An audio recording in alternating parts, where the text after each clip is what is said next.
누가복음 5장 1절부터 11절까지 말씀 교독하겠습니다.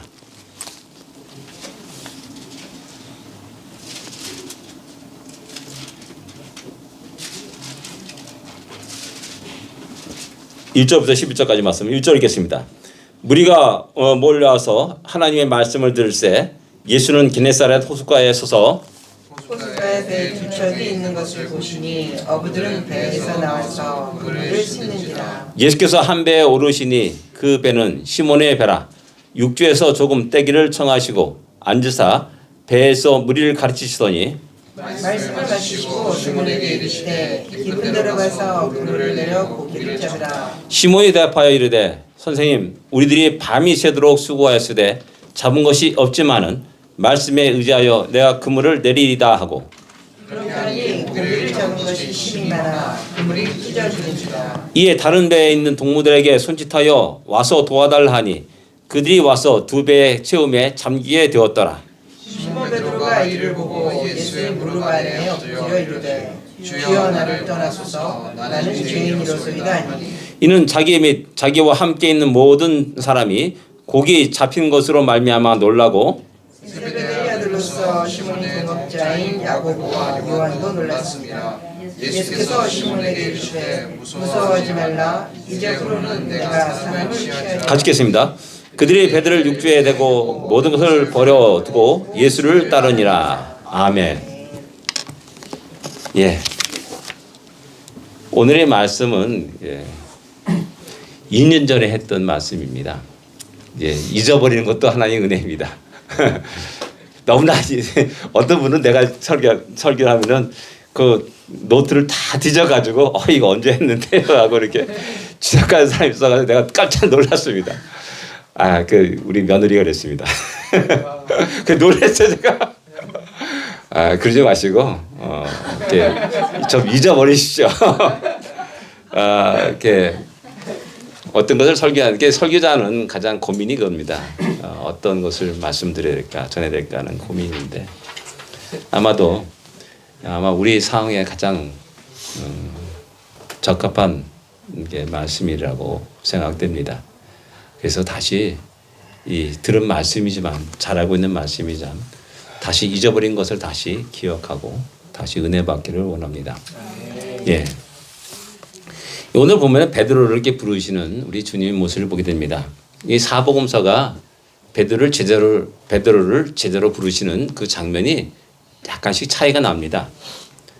마태복음 마가복음은 바닷가에서 부르시고 야 날 따라와 라고 부르시는 아주 간단하게 기록되어 있습니다. 요한복음은 이제 안드레 형제인 안드레가 자기 형제인 베드로를 데리고 주님께 나오는 그런 장면을 기록하고 있습니다. 그 반면에 이제 오늘 누가복음은 아주 상세하게 자세하게 이게 주님이 베드로를 부르시는 장면을 기록하고 있습니다. 이 장면을 이렇게 종합하게 보게 되면은 아마도 요한복음이 제일 먼저 갔던 것 같아요. 안드레가 야 형 우리 메시아가 왔어 우리 그분께 가자라고 해서 그냥 따라온 겁니다. 따라오고 나서 뭐 여전히 나의 삶 현장에 가야 되는 거고 고기 잡으러 가야 되는 거고 또 배고픈 가족들을 먹여 살려야 되는 그 책임이 있는 겁니다. 그래서 다시 자기의 원래 생활로 온데 복귀하는 거죠. 그러면서 아마도 이제 누가복음 이 장면이 있지 않았나 하는 생각이 듭니다. 그리고 마태복음 마가복음은 그 장면을 가장 축소시켜가지고 주님께 바닷가에서 야 나 따라와 요것만 딱 나온 거고요. 누가복음 그 사이에서 어떻게 베드로가 주님을 따르게 되는 그 과정을 갖다 상세하게 기록하고 있다는 사실을 이렇게 보게 됩니다. 그래서 한번 살펴보기를 원합니다. 제일 먼저 우리는 또 이게 엉뚱하게 또 나옵니다. 이게 참 시몬의 배에 오르셨 오늘 오타가 많네요. 오르셨던 주님의 모습을 우리에게 보여주고 있습니다. 시몬의 배에 오르신 주님.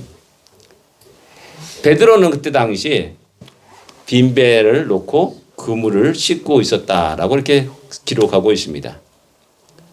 밤새도록 그는 수고했습니다. 근데 얻은 것이 하나도 없었습니다. 다 헛수고가 된 겁니다. 그렇게 노력했고 땀 흘렸던 모든 대가가 꽝이 된 겁니다. 이런 일로 그의 그물을 씻는 그 장면 속에서 그는 한숨을 내쉴 수밖에 없었고, 기분 좋고 노래 부르는 것이 아니라 힘없이 피곤해진 모습으로 그물을 씻고 있었을 것이다 라고 우리가 쉽게 이야기할 수 있습니다. 우리가 잘 알다시피 베드로는 갈릴리에서 태어나서 갈릴리에서 고기 잡은 어부였습니다. 자기 뿐만 아니라 다른 사람도 다 인정할 만큼, 야 베드로 저 사람은 최고의 전문가다 라고 할 정도의 사람입니다. 그런데도 아무것도 얻지 못한 겁니다. 자신의 지식과 경험이 아무 소용이 없었습니다. 이런 의미에서 베드로는 완전한 실패자라 이렇게 말할 수가 있습니다. 시리에 빠진, 한숨을 내뱉은, 탄식하며 언제나 이 고생이 끝나는가 라는 그런 속에서 하루하루를 급급하게 살아가는 모습을 보여주고 있는 겁니다. 그때 우리 주님이 그에게로 다가오십니다. 그리고 그의 배에 오르십니다. 주님이 그의 배에 오르신 것이 우연한 일이겠냐라는 겁니다. 분명은 두 배가 있었다고 말합니다. 근데 그 두 배 가운데 시몬의 배에 오른 겁니다. 시몬의 배에 오른다는 그 자체는 시몬의 입장에서는 이 사건은 결코 잊을 수 없는, 너무나 큰 자기의 삶의 인생의 방향이 완전히 뒤바뀌어 버리는 그런 하나의 터닝 포인트가 되기도 한 그런 장면을 알 수가 있는 겁니다. 그래서 시몬 베드로의 입장에서는 그 사건을, 그때 그 사건을 영원히 잊을 수 없는 사건이 된다는 사실입니다. 그래서 우리 주님 나를 위해서 나를 찾아오시고 나의 삶의 현장에 찾아오시고 내가 삶의 현장에 그 일하는 그 배까지 오르셨다라는 것을 이야기하지 수 없다라는 사실입니다. 예, 주님은 그 배를 본 겁니다. 그리고 시몬 베드로의 한숨과 탄식을 들으신 겁니다. 여기서 1절부터 11절까지 보면은 베드로라고 표현하지 않습니다. 대부분 시몬이라고 기록하고 있고 한 번 딱 시몬 베드로라고 이렇게 그 이름을 기록하고 있습니다. 우리가 잘 알다시피 시몬이라는 그 이름의 뜻은 들으심이다라는 뜻을 가지고 있습니다. 야곱의 아들 가운데 그 시몬이 있습니다. 레아의 아들입니다. 너무나 억울해 사랑을 받지 못하니까는 이 시몬을 하면서 인젠 들으실 것이다 라는 그런 이름의 뜻으로 시몬이라고 짓게 되는 겁니다. 이 시몬의 이름 속에는 어떻게 보면 레아의 간절한 기도가 있고 바람이 있고 소망이 있는 겁니다. 그렇게 마찬가지로 이 시몬의 이름 속에 그 역사가 있기 때문에 바로 나의 아픔과 고통과 탄식의 소리를 주여 들어주시옵소서라는 그런 간절한 그 아버지의 소망이 있고 기도가 있는 겁니다. 마찬가지로 주님은 그들의 기도를 들으셨습니다. 그들이 그물을 정리하면서 내뱉는 한숨 소리를 들으셨고 탄식 소리를 들으셨고 또 아휴 내 인생 이것밖에 안 되는가 라는 체념의 소리도 들었고 언제나 이 고생이 끝나려나 하는 그 마음의 아픔과 고통의 소리도 들으셨습니다. 그리고 그 배에 오르시는 겁니다. 결코 우연한 그 일이 아니었습니다. 이 장면 속에서 우리는 우리 자신의 인생을 돌아볼 필요가 있습니다. 과거를 돌아보십시오. 다 각각 10년, 20년, 30년, 40년, 60년, 70년의 인생을 살아왔습니다. 과연 어떤 모습이 보이냐라는 겁니다. 꽉 차죠. 야, 내 인생 성공했다. 야, 내 인생 이만하면 되겠다. 라는 그런 만족함과 그런 것이 보이냐라는 겁니다.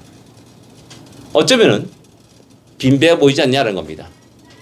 베드로가 빈배와 그물을 씻으면서 탄식하고 한숨을 내쉬는 그런 모습이 있지 않냐라는 생각도 해보게 됩니다.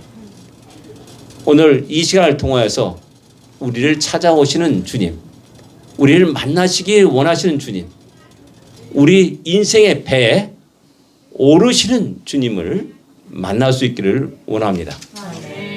두 번째 우리가 생각하는 것은 시몬에게 명령하셨다라는 사실입니다.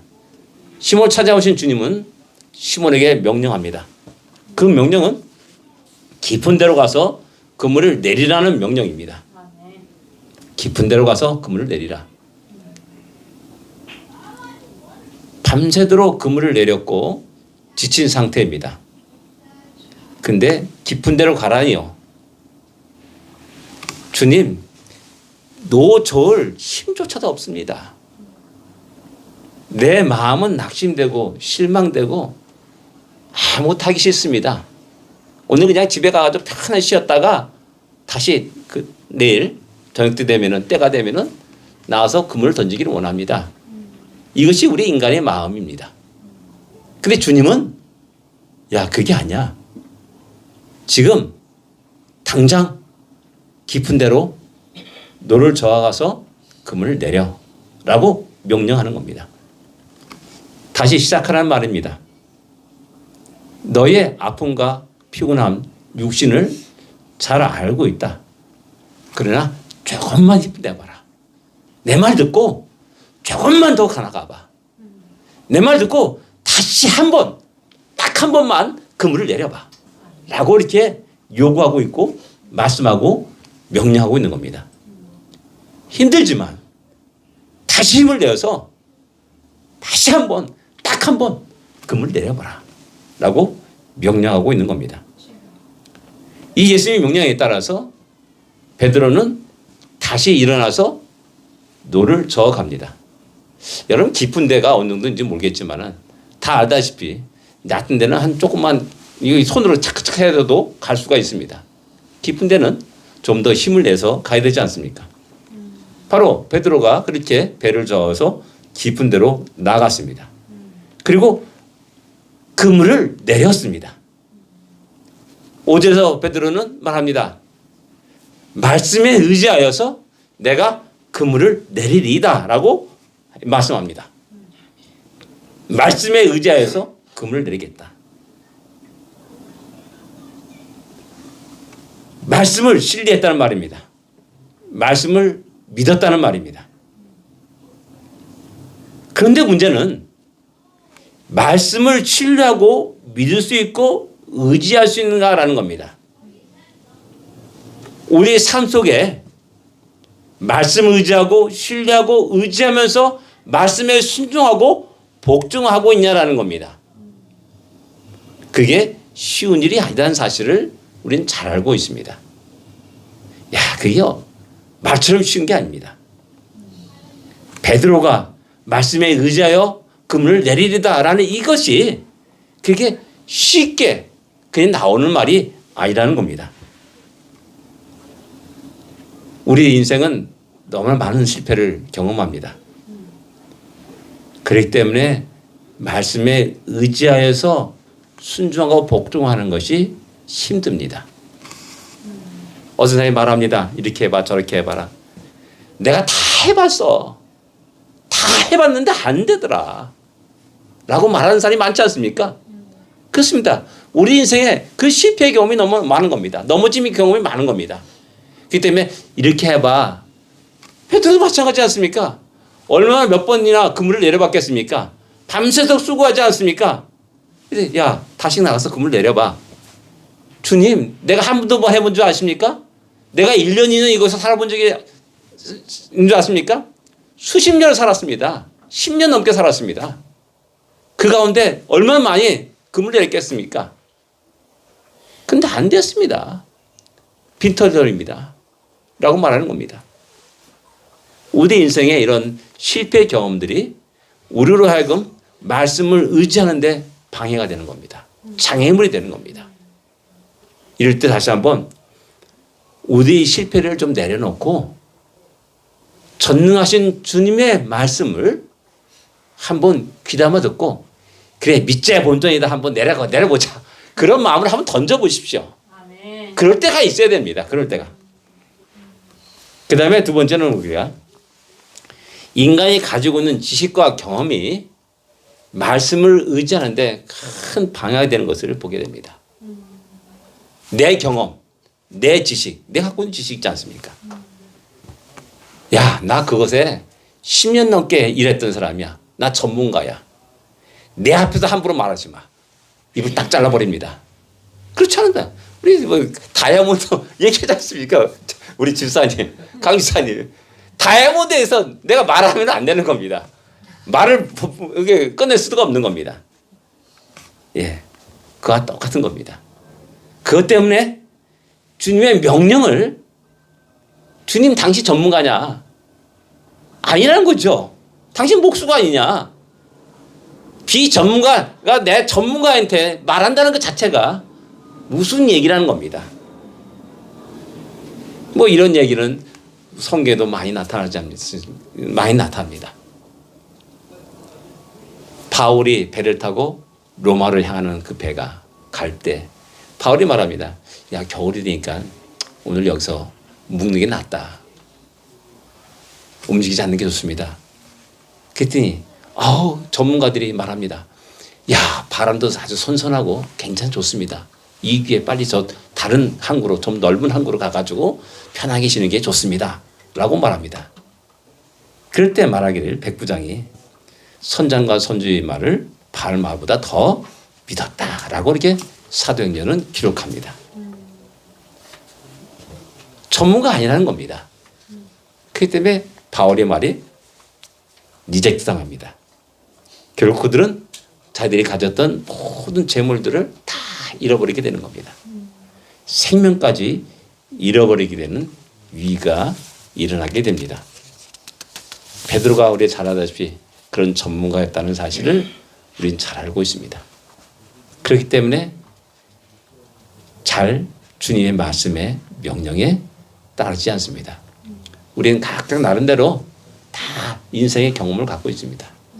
그렇기 때문에 주님의 말씀, 하나님의 말씀에 순종하고 복종하는 것이 실제 우리의 삶 속에 일어나지 않는 것이라는 것이죠. 복종하고 순종하지 않기 때문에 복종과 순종의 결과 그 영광스러움도 취할 수 없는 그런 비극적인 안타까운 인생을 살게 되는 겁니다. 베드로는 우리가 잘 알다시피 육신의 피곤함이 푹 쩔었습니다. 육신의 피곤함에 쩔었을 때 역시 마찬가지로 주님의 말씀과 그 명령에 순종하기 어려운 겁니다. 그래서 우리 육신이 피곤하지 않게 잘 관리하는 것도 지혜인 겁니다.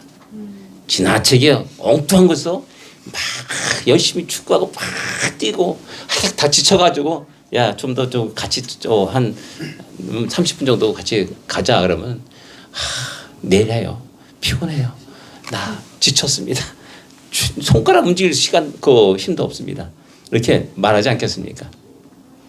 바로 우리의 육신의 지나친 피곤함이 주님의 말씀에 순종하는 것에 큰 장애가 된다는 사실입니다. 이런 지혜를 가지고 우리가 바르게 우리의 여건이 주님의 말씀에 순종할 수 있는 여건이 될 수 있어야 됩니다. 그 다음에 또 우리가 생각할 수 있는 것은 뭐냐면은 말씀에 의지해서 복종하기까지 어떤 일이 일어나는지를 한번 생각해 볼 필요가 있습니다. 가장 중요한 것은 뭐냐면 베드로와 우리 예수님과의 거리가 가장 가깝게 있었다는 사실입니다. 주님이 배에 오르셨습니다. 그 옆에 베드로가 있는 겁니다. 좀 뛰어라 그랬으니까 베드로가 힘을 내가지고 좀 뛰었지 않겠느냐는 겁니다. 가장 가까이서 베드로는 주님의 말씀을 정확하게 들을 수 있었습니다. 파도 소리가 방해되지 않았습니다. 해안가에 있는 사람들은 왔다 갔다 하는 어린아이들의 그 방해가 돼 있을 것이고 파도 소리가 방해했을 것이고 또 앉았다 일어났다 앉았다 일어났다 이상하는 그런 사람들도 방해될 거라는 사실입니다. 근데 베드로는 그 바로 옆에서 온전히 주의 말씀을 정확하게 명확하게 들을 수 있었습니다. 듣다 보니까 그분의 권위에 무릎 꿇게 되고 항복하게 되는 것이죠. 가장 가까이서 그분의 일거수일투족을 정확하게 볼 수가 있었습니다. 감정에 솟구쳐가지고 막 사적으로 토해낼 때 그분의 얼굴 안색도 볼 수가 있었고요. 흩날리는 머리카락도 생생하게 목격할 수 있었고, 또 더 나아가서 그분의 채찍까지도 느낄 수 있었고, 그 말씀을 들을 때 귀로 전율하는 짜릿한 그 어떤 것도 경험했을 것이라는 사실을 우리는 짐작할 수가 있습니다. 바로 옆에서 그분의 말씀을 분명하게, 정확하게, 세밀하게 들을 수 있었던 사람이 베드로였다는 사실입니다. 주님과 함께 시간과 공간을 함께 했던 사람이 베드로였습니다. 그러기에 그분의 권위를 느낄 수 있었습니다. 그분의 권위 앞에 무릎 꿇을 수도 있었습니다. 그분이 이해할 수 없는 명령, 비전문가가 나에게 명령하는 그 명령까지도 아멘, 내가 비록 전문가이지만은 주의 말씀에 의지해서 나갑니다 라고 이야기할 수 있었다는 겁니다. 이것은 우리의 신앙생활에 너무나 중요한 요인입니다. 우리는 얼마나 주님과의 거리가 있냐라는 겁니다. 얼마나 떨어져 있는가. 우리는 우리의 삶 속에 주님과 얼마나 가깝게 우리의 삶이 있는가라는 겁니다. 한번 우리는 돌아볼 필요가 있습니다.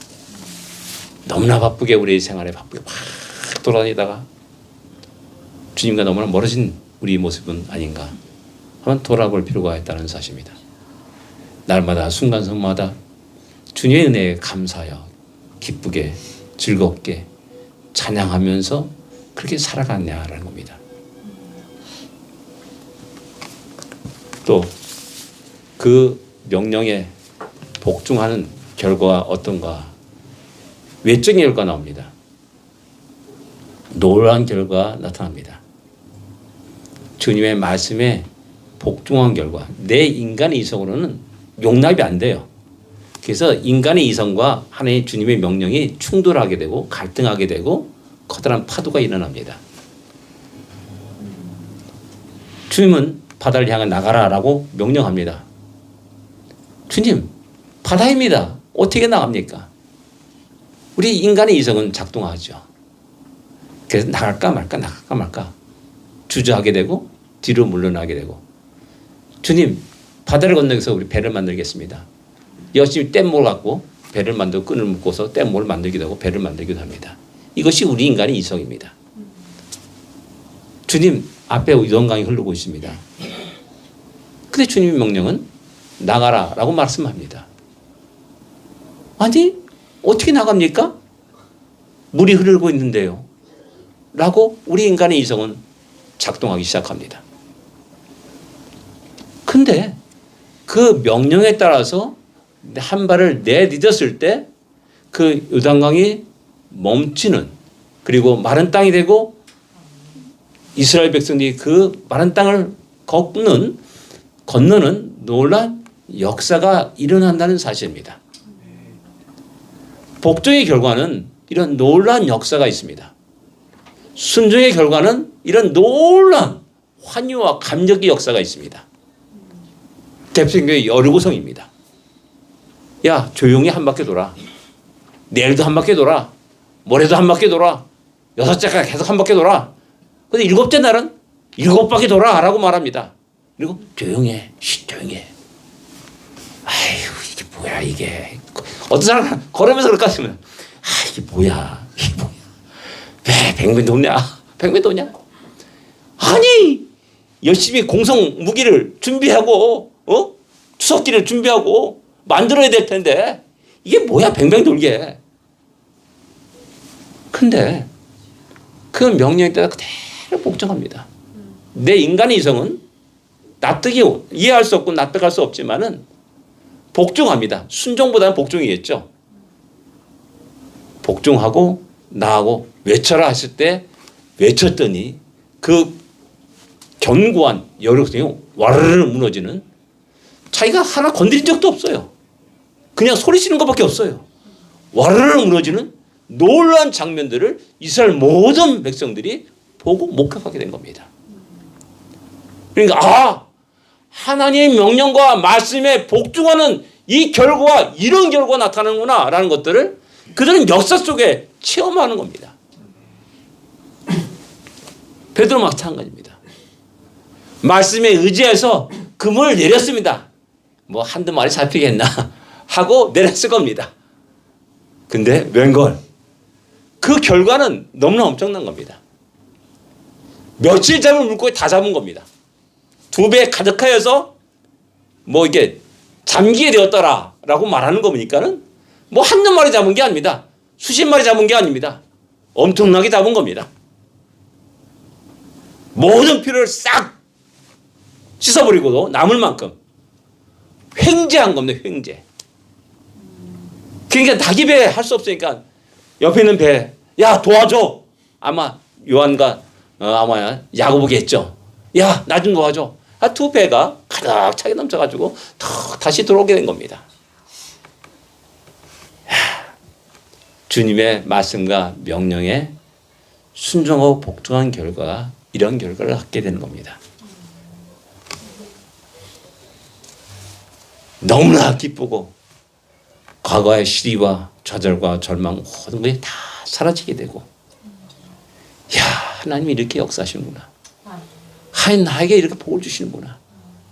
야 하나님 진짜 살아계시는구나. 라는 사실을 아주 너무나 절실하게 경험하고 하나님을 만나게 됩니다. 이것이 외적인 결과입니다. 순종의 복종의 결과입니다. 우리 삶 속에도 이런 놀라운 순종과 복종의 그 풍성한 열매가 넘치기를 기도합니다. 아멘. 그런데 이제 내적인 결과가 나옵니다. 이 결과를 보고 베드로가 취한 행동이 무엇입니까? 주님 앞에 무릎 꿇고 엎드립니다. 그리고 말합니다. 주여 나를 떠나소서 나는 죄인으로소이다 라고 8절에 고백합니다. 흥분과 감격이 아니고 환호와 그런 것이 아니었습니다. 그는 가장 먼저 무릎을 꿇었고 주님 앞에 나는 죄인으로소이다 나를 떠나소서라는 그러한 고백을 하고 있습니다. 나는 죄인으로서다라는 그 의미가 무엇이겠습니까? 남몰래 저지른 죄 때문에 양심이 갇히게 있어서 이야기하는 것이겠습니까? 여기서 말하는 죄인이라는 말은 그 이상의 의미를 가지고 있습니다.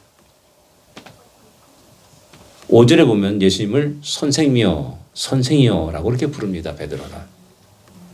그런데 이 고백 속에는 주여라고 부릅니다. 같은 말이 아닙니다. 똑같은 사람을 보면서 바로 전에는 선생이여라고 부르다가 지금 주여라고 부르고 있다는 사실입니다. 그렇다면 그분을 보는 베드로의 생각이 바뀌었고 관점이 바뀌었다는 겁니다. 무엇입니까? 내가 당신을 잘못 알았습니다 라는 말입니다. 우리의 메시아를 잘못 오해했습니다 라는 고백인 겁니다. 천지 만물을 창조하시고 다스려 가시는 창조주 하나님 당신을 내가 못 봤습니다. 못 봤기 때문에 알지 못했기 때문에 함부로 되어 있다는 그런 고백인 겁니다. 함부로 되어 있고 또 섬기지 못했고 경배하지 못했고 다른 사람이 당신을 보았듯이 조롱하고 멸시를 내 마음속에 던졌다는 사실을 고백하고 있는 겁니다. 감사 찬양을 드리지 못했고 온전한 경배를 드리지 못했음을 고백하는 그런 내용이 나는 죄인으로서이다라는 그 고백인 것입니다.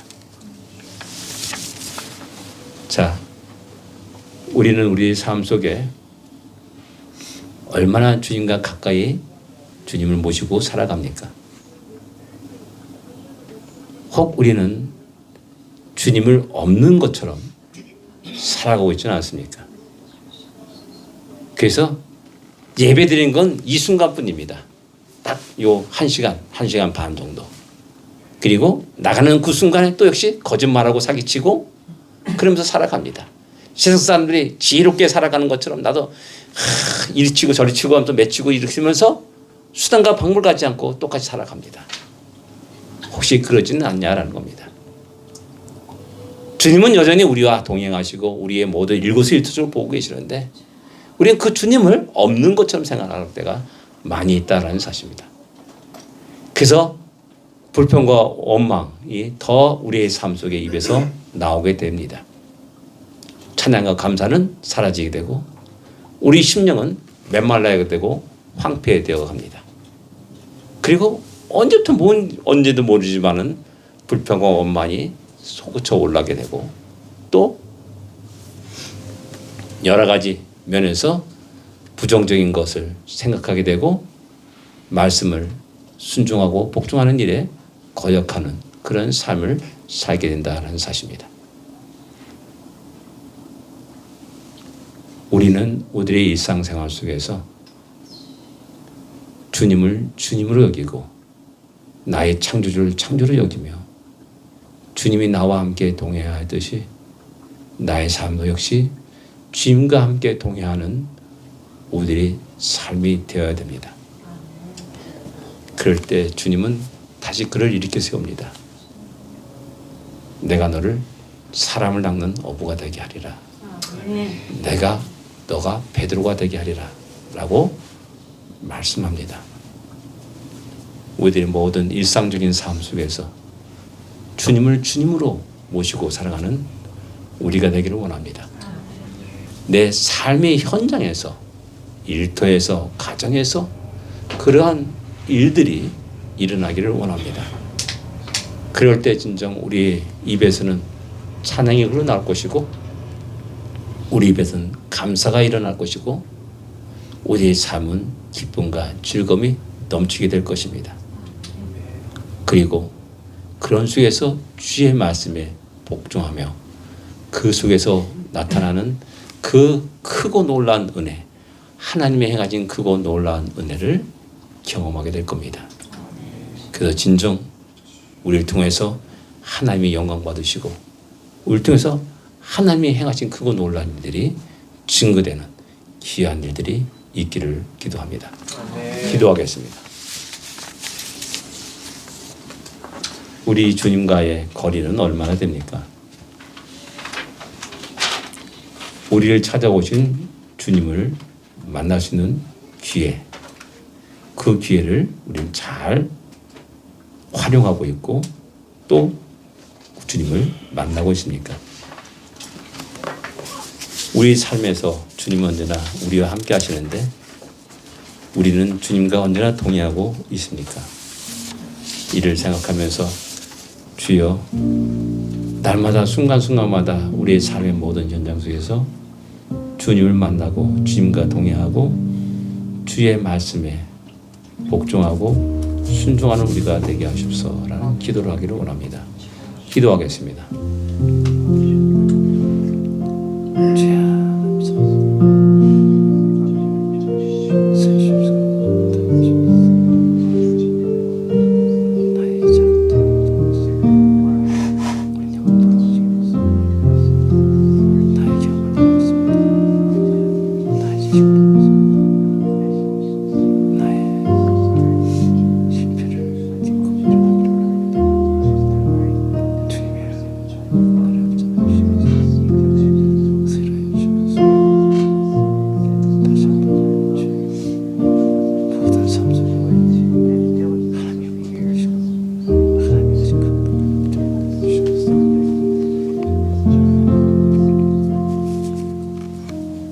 하나님 감사합니다.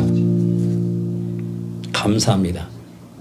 우리가 무엇이간데 친히 우리를 향하여 찾아와 주시고 우리를 만나 주시옵시고 우리에게 말씀하여 주시옵시고 우리를 다시 일으켜 세워 주시옵시며 다시 나의 인생길을 힘있게 살도록 명령하십니까? 우리에게 귀가 있사오니 그 말씀을 들을 수 있게 하시고 그 명령을 따르게 하여 주시옵시며 다시 한번 그 명령에 나타난 놀란 그 풍성하신 은혜를 우리가 맛보면서 힘있게 우리의 삶을 주 앞에 드릴 수 있도록 인도하여 주십시오.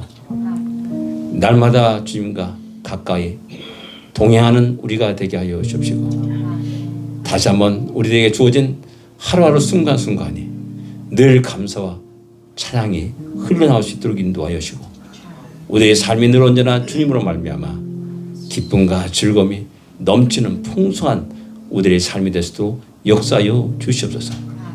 예수님으로 간절히 기도드립니다. 아멘.